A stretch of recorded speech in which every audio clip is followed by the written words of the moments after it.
Hi guys, good evening. Welcome back once again to the EdWord. I'm your host Eddie, and in tonight's video, I will be discussing the most recent news story on everybody's mind is that Universal has finally laid out a plan for its shared monster universe. They finally gave us an update after a period of silence for a while. We didn't hear a whole lot about what was happening with their new Universal monster shared universe idea. And now we have the update right here.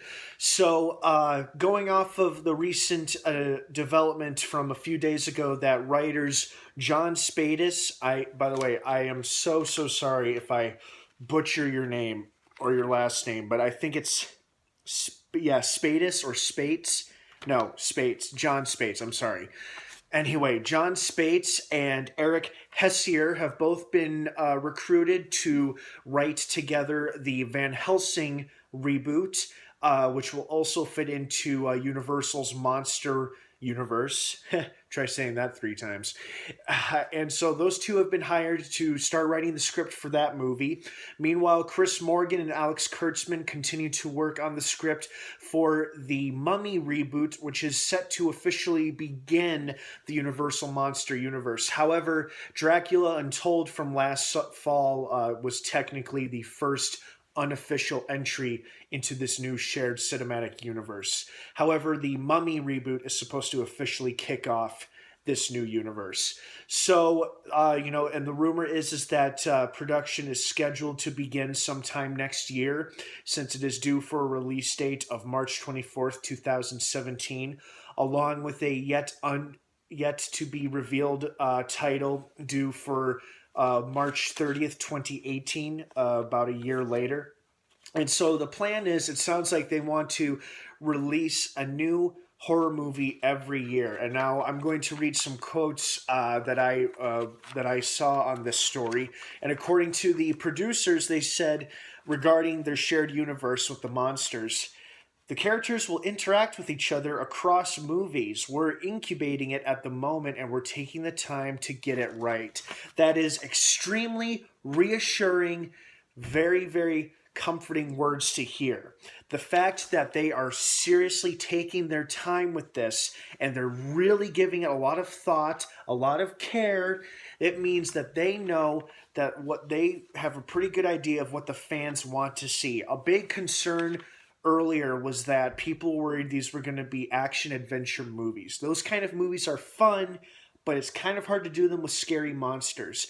Alex Kurtzman, who's kind of unofficially running the monster universe, reassured us that these movies will be based in horror and will certainly honor their traditional roots from going way back to the 50s and the 40s, the 30s, 40s, and 50s when these movies first came out.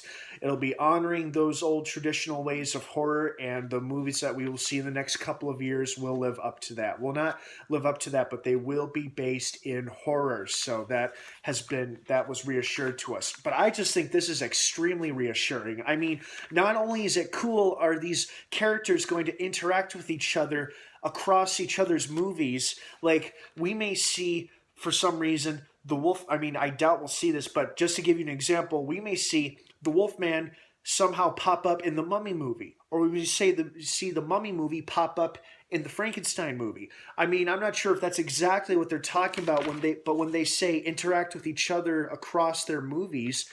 That's what I'm thinking. But either way, the important thing here is that they said they're incubating it at the moment and they're taking the time to get it right. So that is extremely reassuring to hear. That means that they want to make it scary, fun, exciting, and they're going to try to give the fans exactly what we want, which is horror movies. You know, these are monsters. You know, the word monster typically implies horror movie. And now to go along with what else was said, according to Chris Morgan, I believe this was Chris Morgan who said this, but it might have been Alex Kurtzman. He said, "This is not a heightened world. We're exploring issues of family identity and questions of where do I belong?" That is an extremely interesting concept. Where do I belong? If that is going to be a recurring theme for the monster universe, I can certainly see them playing that out really, really well. Because most of our monsters, some of them aren't intentionally evil. I think the most evil one was probably Dracula. However, if they intend to use Luke Evans' version of Dracula from Dracula Untold, he wasn't necessarily an evil man. He was a man who was forced to make difficult decisions to save lives. At least that's the version we saw in Dracula Untold, which I thought was actually a pretty okay, decent movie. I could understand why it didn't do too well or fly with everybody, but I personally enjoyed it quite a bit. I think I probably enjoyed it when I heard that it was the first unofficial entry into this new universe. But anyway, the whole theme of where do I belong in the world, that works so well. That concept can be applied to almost every single monster. They have that self-realization of like, where do I belong in the world? Are people going to accept me or be afraid of me? That is just so great to hear that this is one of the themes they're going to be playing with, and the whole thing about issues of family identity. That's another thing about fitting in. Are they going to be like, are these monsters going to, at first have family and friends and then become segregated from them once they turn into monsters? Or if they're already a monster, are they already alone in the world and there's nobody to love them or care for them or be a friend even? These are very interesting ideas and concepts that I think will really work and apply to these kind of movies, these characters. And then they go on to talk about the mythology. And according to Mr. Kirksman, he said, we're creating a mythology, so we're looking at this canon and thinking, what are the rules? What can we break? And what are the ones that are untouchable? The idea is that we have a deep bench of brains to consult with about how their monster fits into our world as we go forward. Again, very, very reassuring words to hear. They're consulting multiple people, probably people who have written quite a few horror movies, and horror movie historians especially. They're talking about how can we make these characters whom we were first introduced years and years ago, from the 30s to the 50s, how we can use those same characters but apply them to our modern day world. How could they fit into our modern day world? How could they function? How can they play with them, use them? And then they talk about the rules, like what do you do and do not do with these characters, these franchises? What can they break and what are the ones that are untouchable? That means that this probably means they're going to be very respectful about which monsters that they decide to share a universe with. Which monsters would fit in, which ones wouldn't. Would it make sense if these monsters coexisted in the same world as these monsters? Who can say? But it sounds like these guys are really, really putting a lot of thought and time into this, and that's a very, very good thing to see about somebody building up their own cinematic universe. They're putting time and effort and thought and a lot of care into this, and I think that's a very, very good sign. And what else is interesting is that Chris Morgan continues to say, regarding like he's making an example here about like a shared cinematic universe, say like Marvel or DC, a superhero universe. Regarding superhero movies, he says, heroes tend to be perfect, but most people in an audience aren't ever going to know what it's like to be the smartest, strongest, or fastest person alive. But there's a darkness inside everybody, and everyone wants to be able to turn a curse into empowerment. The monsters have been in the shadows, and now it's time to bring them out into the light. I love this quote. I love what he says here. And, I understand what he's saying about regarding superhero movies. Yeah, these are characters that we idolize, worship, and we wish we could be like them. But he has an excellent point about how there's a darkness inside everybody and how we feel like we have this curse or this disadvantage that we want to get rid of, or either turn it into a strength, turning a weakness into a strength. Again, that is absolutely perfect and 100% applies to the universal monsters. Some of them are conflicted individuals who are extremely aware of their unfortunate stance in life, and they want to think, some of them try to turn a weakness into a strength, or they feel like they've been cursed, especially the Wolfman or the Mummy. They feel like they're physically carrying this curse, but how can they change that? How can they make themselves better? And it sounds like they're going to make the universal monsters, the individual creatures, very interesting, complex characters, which is great because they were already interesting, delightful characters in their original movies. And now that they'll bring them to life in a modern day setting, it's very, very exciting. I'm really looking forward to this. And it's talking about how the monsters have been in the shadows and now it's time to bring them out into the light. And that's literally and metaphorically, like literal in the sense that we're finally seeing monsters come back into the mainstream of the movies. Not that they were ever gone, but it's nice to get Universal's monsters back and present.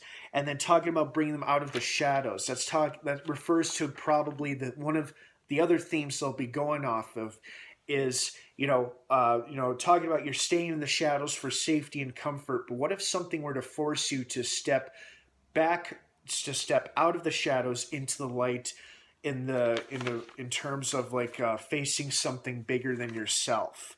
Perhaps there's some kind of sinister evil that will bring these monsters together and fight it together. I'm aware that sounds dangerously a lot like a superhero movie like the Avengers or Justice League, where these superhero characters are forced together to take down a common enemy. But I think it'd be kind of exciting and pretty cool to see the monsters do that. Not necessarily work as a team of superheroes, but they all fight alongside each other, willingly or unwillingly, against a bigger foe, a bigger evil. Now, I know a lot of critics and the haters are going to say Van Helsing is going to be like Nick Fury, how he brings all these monsters together to fight evil. You know what? That would be kind of cool. Van Helsing has typically been a monster hunter, but instead of hunting and killing these creatures, what if he keeps an open mind and tries to cooperate with them? And if not with all of them, some of them at least. I think that's a really interesting idea, and that would be something to really exciting to see on screen, on film. I don't know, guys. I don't know how you feel, but I personally am very, very, I feel very reassured and hopeful in the aspect of the monster universe, thanks to these quotes that were recently released from Universal, from the writers, the producers of these movies, and I think it sounds like a hell of a lot of fun. This is a very exciting concept about how all of these monsters who have been in their own movies over the years are finally going to be appearing in each other's movies and interacting with each other. How amazing would it be to get another battle or an interaction between Frankenstein and the Wolfman, like the original Frankenstein meets the Wolfman? What if that's one of the remakes? Who knows? Now, the monsters that they're going to introduce into this universe are Mummy, Frankenstein, and the Bride of Frankenstein, Van Helsing, the monster hunter, and the Wolfman. Now, other reports have indicated that characters like the Invisible Man and my personal favorite, Creature from the Black Lagoon, the Gill Man, would also be a part of this universe. However, that seems to be a bit unclear. But the big three that definitely are going to be a part of this universe is Frankenstein, Dracula, and Wolfman, along with Bride of Frankenstein. So I think this is a very, very exciting new development now that Universal has given us this big, fat, juicy update regarding the future of the Universal Monsters franchise. I don't know about you guys, but I am hopeful and excited about it. And like I always say, it's extremely important to keep an open mind about upcoming films and projects. Could this totally tank and be a disaster? Yes, of course. This may not work at all. This may not work as well as everybody thinks it will. And, I could be wrong, and, people could say, ha ha, I told you so, you can't do a shared cinematic universe with monsters. Okay, fine, whatever, no big deal. And if this does work, great, cool, that's fun, that's exciting. We're going to see these monsters interacting with each other. I don't know if it'll be ensemble superhero movie style movies, but I'm just excited about this concept overall, about these creatures all sharing screen time together, no matter how that's portrayed or used. So, what do you guys think about this? What are your thoughts on the shared cinematic universe regarding the Universal monsters? Leave your thoughts and opinions in your comments down below in the comments section. I'd love to hear everybody's feedback. Let's be respectful and civil, of course, of one another's opinions and beliefs. And sound off down below, who's your favorite Universal monster and why? Which monsters would you like to see adapted to the big screen in this new shared universe? What are you looking forward to? What do you think these movies will be about? How do you think they'll all tie in and fit together? Please leave your feedback and your thoughts down below. I'd love to hear from everybody. Thanks again for tuning in here on the EdWord. Don't forget to like this video and subscribe to this channel for more upcoming content and videos. And have a great rest of the night, everybody. Thanks again for tuning in. And of course, until next time, may the force be with you.